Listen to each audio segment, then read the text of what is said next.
Hello and welcome to the Hogan Era podcast. I am your host, JP John Paz, right here on the TMPT feed, part of the two-man power trip of wrestling's podcasting empire here each and every week, talking about what some people refer to as the golden era of wrestling. We, of course, refer to it as the Hogan era, the era that made Vince McMahon into a retired billionaire, an era that launched so many superstardoms and fandoms, can't even calculate it.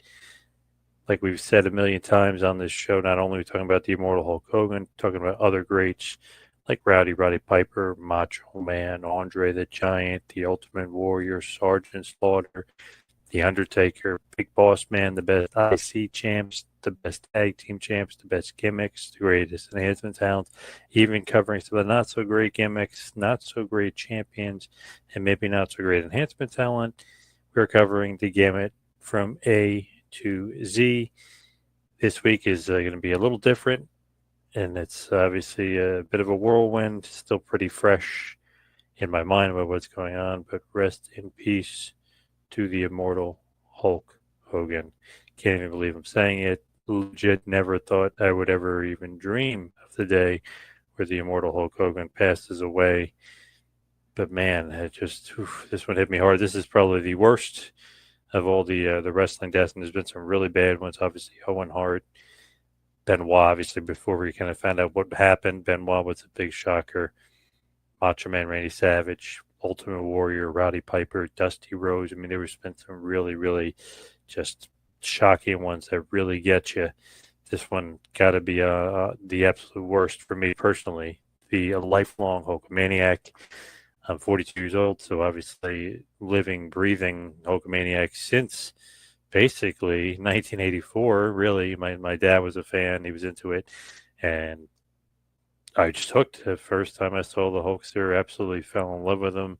Just thought, my God, this is a real life superhero. This guy is a god. He's a legend. Whatever you want to say, just absolutely fell in love with him and fell in love with wrestling. And obviously, I'm not the only one because wrestling right then and there created one of the biggest boom periods ever, and the initial big boom period. Then he did it again in the 1990s, obviously with WCW and the NWO, and really kind of set off the Monday Night Wars. And then obviously he returns to the WWE and kind of, I wouldn't say boom period or anything there, but really, really kind of cemented his legacy with one of the greatest matches, not only WrestleMania history, one of the greatest matches of all time against The Rock. And obviously he's almost 50 years old at that point, and he's kind of cementing his legacy as the all-time great. When you look at it and when you think about it, it's one of those things you almost can't even put it into words. I'm not going to go crazy because I'm going to have a couple of tribute shows here. I'm going to be doing something, recording something with Hannibal as far as a recording and a tribute to the Hulkster. So I'm going to kind of try to keep this one a little bit shorter, a little bit sweeter. But I mean, what can you say? The god of wrestling, yes. The greatest of all time. Look, even Vince McMahon, who hasn't posted in 7 months, came out of hiding. And obviously, he's got all his issues going on, all that other stuff. Came out and said Hulk Hogan was the greatest of all time. Kind of can't deny it. Obviously, it's Vince saying, but it's about time Vince has said it. It took him forever to kind of say that, and now he finally admits it, which he should have admitted all along. But it's great that he did it, and a great post. And obviously, the amount of coverage in the media is just insane. I thought the Ozzy Osbourne coverage was a lot. This is like trounced that coverage. He's just getting a ton of coverage as far as Hulk. Obviously, just an absolute cultural icon, Babe Ruth of wrestling, an icon, an 80s icon, a 1990s icon. I mean, he's just one of those figures that is just the man. I mean, he was just one of one, just absolute God, if you will. I mean, there's just kind of no other way to say. There's no other way around it. When you really look at it and look at his career, nobody even comes close. I mean, people always try to, compare, say, Steve Austin. Well, Steve Austin's run wasn't even half as long as Hulk's run. And then it's like John Cena. Well, John Cena really only drew when he wrestled The Rock. So then you got to throw The Rock into the hat. And it's like, well, his run was pretty damn short too. And really, he's more recognizable. And a lot of people really know him because he became such a big movie star. So it's one of those things where Hogan, by far and away, is the biggest star of all time, the biggest draw of all time, the biggest moneymaker of all time, the most famous wrestler of all time. There's just nothing you could say. He was bigger than the business. He was bigger than wrestling.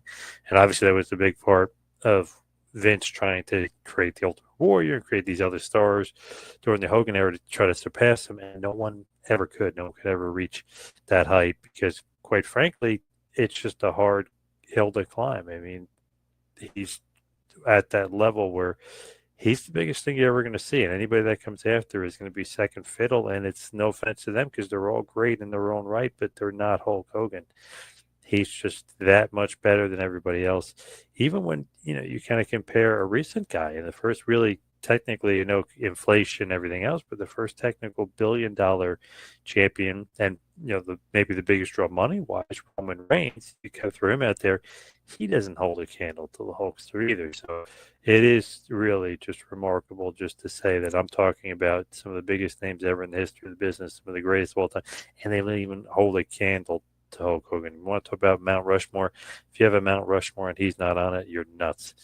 If you had a Mount Rushmore and you had 4 Hogan heads on it, you're more sane than those people that don't have him on there. So he is that much influential to wrestling.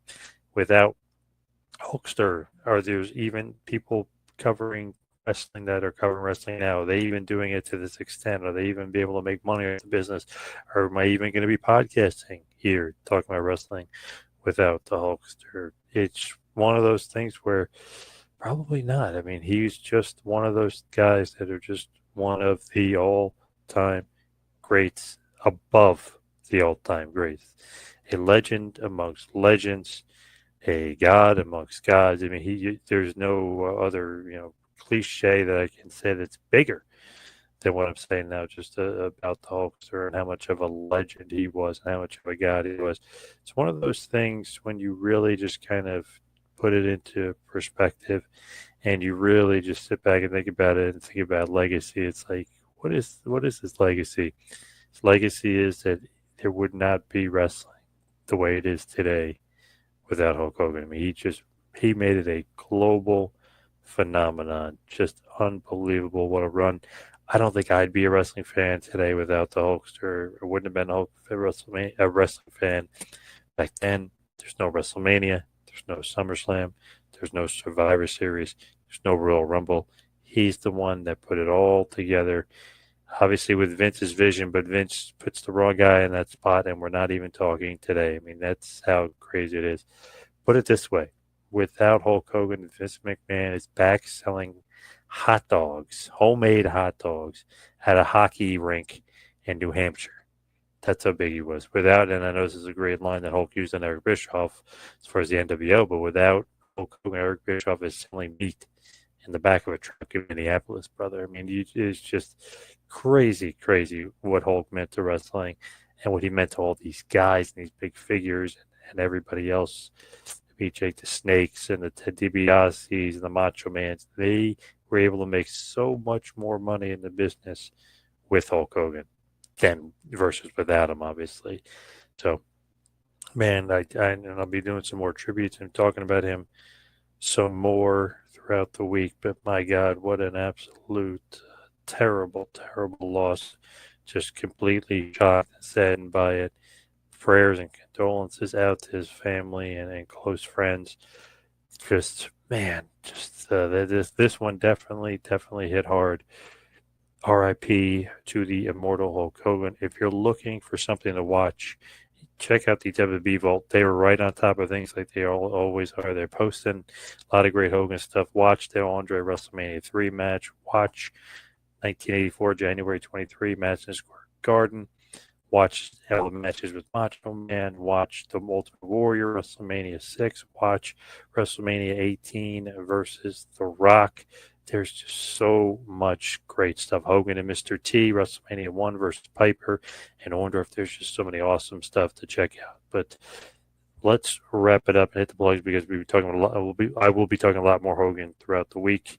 And as you can tell, a little bit in a somber mood right now. But let's wrap it up and hit the plugs. Follow me on Twitter and Instagram at 2Man Power Trip. Check out the website Patreon, tmptempire.com. And check out TeePublic, tpublic.com/store/TMPT. Thank you, everybody, for tuning in. It's right back here next week for the Hogan Era Podcast. See you next week, folks.